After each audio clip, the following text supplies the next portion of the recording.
السلام علیکم ورحمۃ اللہ وبرکاتہ۔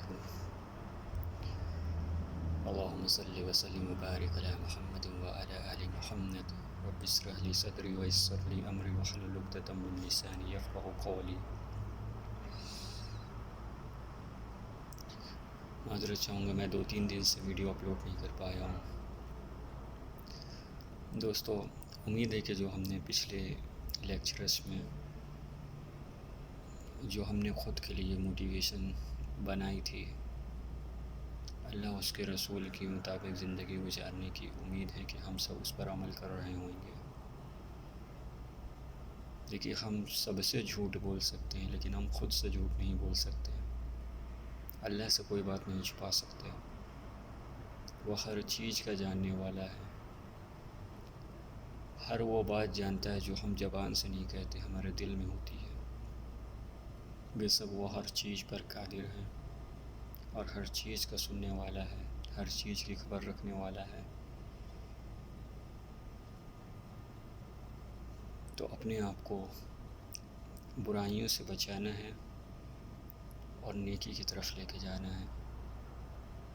ہماری زندگی کا یہی مقصد ہے کہ کس طرح ہم اس چھوٹی سی وقت میں جو ہمیں اس دنیا میں ملا ہے یہ چھوٹا ہی، یہ ہم نے اپنی خواہشات کی اور دنیا کی محبت کی وجہ سے ہمیں لگتا ہے کہ 50 سال 60 سال کی زندگی ہے۔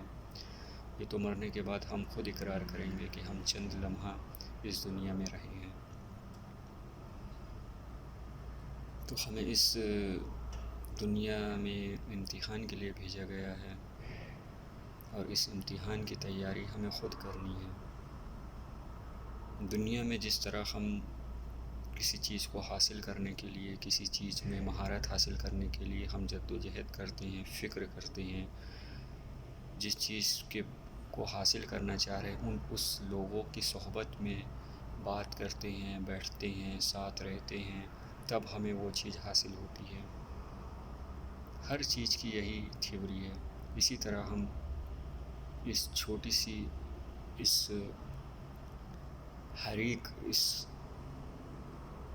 چھوٹی سی دنیا کے لیے ہمیں بھی کس طرح اللہ کو راضی کرنا ہے اور ہماری زندگی کا کیا مقصد ہے، تو وہ ہمیں اللہ والوں کی محفل میں سیکھنے کو ملے گا۔ مدارس ہیں، علماء ہیں، ان سے ہمیں سیکھنا پڑے گا۔ کسی بھی چیز کا علم حاصل کرنے کے لیے صرف کتاب کا پڑھ لینا کافی نہیں ہے۔ اگر کتاب کا پڑھ لینا کافی ہوتا تو پیغمبر اور جو نبی آئے ہیں ان کو بھیجا ہی نہیں جاتا، اللہ تعالیٰ خود قرآن کو اتار دیتے، اور ویسے ہی اللہ اپنے بندوں سے الہام کر دیتے کہ اس کو پڑھ لو اور ہدایت لے آؤ۔ کسی بھی فیلڈ میں ایسا نہیں ہوتا ہے، ہر فیلڈ میں اس کے ماہرین اس کی تعلیمات دیتے ہیں۔ تو اسی طرح ہمیں اللہ والوں سے صحبت لے کر، ان کی محفلوں میں بیٹھ کر، ان کے ساتھ وقت گزار کر اللہ کی محبت اور آخرت کی تیاری اور برائیوں سے بچنے کا طریقہ سیکھنا ہے۔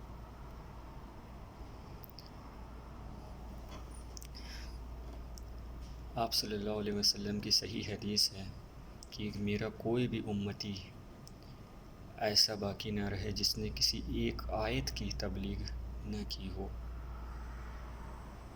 تو ہمیں جو بھی اسلام سے ریلیٹڈ جو بھی حدیث، جو بھی قرآن کی آیت جس کا مفہوم ہم اپنی زبان میں جانتے ہیں، اس کی تبلیغ کرنا ہم سب پر فرض ہے۔ تبلیغ کیا ہے؟ کہ اللہ کے پیغام کو، آپ صلی اللہ علیہ وسلم کی تعلیمات کو دوسروں تک پہنچا دینا، یہ ہمارے اوپر فرض ہے، یہ ہمارا حق ہے۔ پہنچا دینا کسی کے پاس پیغام اللہ کا اور اس کے رسول کا، یہ ہمارے اوپر فرض ہے۔ اس کا عمل کرنا ہمارے اوپر فرض نہیں ہے، وہ اللہ جس کے دل میں چاہے ہدایت ڈال دے۔ ہمارا کام ہے صرف اللہ اور اس کے رسول کی بات کو لوگوں تک پہنچا دینا۔ اور اللہ تعالیٰ قرآن میں خود فرماتے ہیں کئی مقامات پر، قرآن کا مفہوم ہے کہ یہ قرآن ہدایت ہے ان لوگوں کے لیے جن کے دل میں حق کی طلب ہو، ضد اور انا پر نہ ڈٹے ہوں۔ تو بے شک اللہ کے ہاتھ میں ہدایت، ہمارا کام ہے صرف اللہ اور اس کے رسول کی بات کو پہنچا دینا کسی بھی ذریعے سے۔ آج ہم جس طرح گناہ اپنے نام اعمال پہ لکھوا رہے ہیں سوشل میڈیا کے ذریعے، واٹس ایپ اسٹوری لگا کے، سوشل میڈیا پر اسٹوری لگا کے اس کے ساتھ میں گانے لگاتے ہیں، 24 گھنٹے ہمارے نام اعمال میں وہ گناہ لکھے جاتے ہیں۔ اسی طرح ہم نیکی بھی کما سکتے ہیں اگر ہم اپنی اسٹیٹس، ہم اپنی اسٹوریز پہ کچھ اللہ اور اس کے رسول کی تعلیمات اگر لگا دیں، اور کسی ایک نے صرف سن لیا، عمل نہ بھی کیا، تو آپ اپنے فرائض سے ادا ہو گئے، اس کا ثواب آپ کے نام اعمال میں لکھ دیا جائے گا۔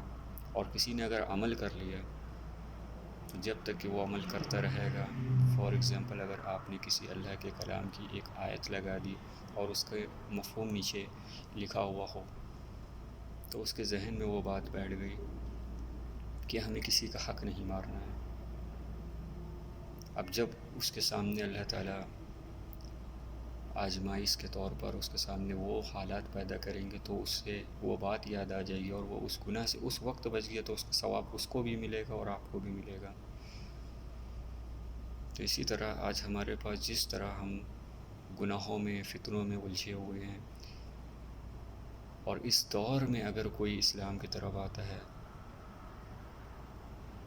تو اللہ کی رحمت سے ہے کہ وہ مومن ہے، وہ جنتی ہے، کیونکہ آج میجورٹی گناہوں میں مبتلا ہے۔ اللہ ہم سب کو اپنا شکر کرنے کی، اپنی تعلیمات پہ، آپ صلی اللہ علیہ وسلم کی تعلیمات پہ عمل کرنے کی توفیق دے، اور ہمیں دعا کی توفیق دے۔ ایک دعا ہی ایک ایسا راستہ ہے جو ہمیں اللہ سے جوڑتا ہے، اور ہمیں دعاؤں کا اطمینان کرنا چاہیے۔ 24 گھنٹے کی زندگی میں ہمیں کوئی ایک وقت ایسا نکالنا چاہیے، چاہے وہ کوئی بھی وقت ہو، اس وقت دعا کا تو کوئی بھی مکروہ وقت نہیں نا، ہم کسی بھی طرح، کسی بھی ٹائم، کسی بھی وقت دعا مانگ سکتے ہیں۔ نماز کا تو مکروہ وقت ہے، لیکن دعا کا کوئی مکروہ وقت نہیں ہے، آپ کسی بھی ٹائم دعا مانگ سکتے ہیں۔ ہم 5 منٹ اللہ کے لیے نکالیں اور اس میں اپنی ضروریاتی کو شروع میں یہ کر کے دیکھیں، ٹرائی کریں، جس طرح آپ مانگنا چاہیں اللہ سے مانگیں، جس بھی طرح، بس آپ کو توفیق ملے اللہ سے مانگنے کی۔ تو ہم سب اپنے آپ سے ایک وعدہ کرتے ہیں کہ آج سے ہم کوئی نہ کوئی ایک ایسا وقت نکالیں گے جس میں اللہ تعالیٰ سے ہم کلام ہوں، بات کریں، اپنے دکھڑے انہیں سنائیں، اپنی ضروریاتوں کو ان کے سامنے رکھیں، اور ان سے دعا کریں کہ ان کو سلجھائے۔ اور امید ہے، اور اللہ تعالیٰ خود قرآن میں فرماتا ہے، جس کا مفہوم ہے کہ جب بندہ ہمیں پکارتا ہے تو ہم اس کی پکار سنتے ہی نہیں، اس کی پکار کا جواب بھی دیتے ہیں۔ تو ہم ہی غافل ہیں، ہمیں شیطان نے جھوٹی پٹیاں پڑھا رکھی ہیں کہ ہوتا تو کچھ ہے نہیں، تو فالتو میں دعائیں مانگتا ہے، نمازیں پڑھتا ہے۔ دعا کی توفیق مل رہی ہے آپ کو روز، یہ اس کی علامت ہے کہ آپ کا اللہ سے کنیکشن ہے، آپ کی دعائیں قبول ہو رہی ہیں۔ یہ اللہ کی حکمت ہے، یہ اللہ کی سنت ہے، وہ اپنی شان کے مطابق ہمارے خیر کے لیے وہ اپنے مطابق دعا قبول کرتا ہے۔ تو ہمیں دعاؤں کا اہتمام کرنا چاہیے۔ سبحان اللہ و بحمدہ، سبحان اللہ العظیم۔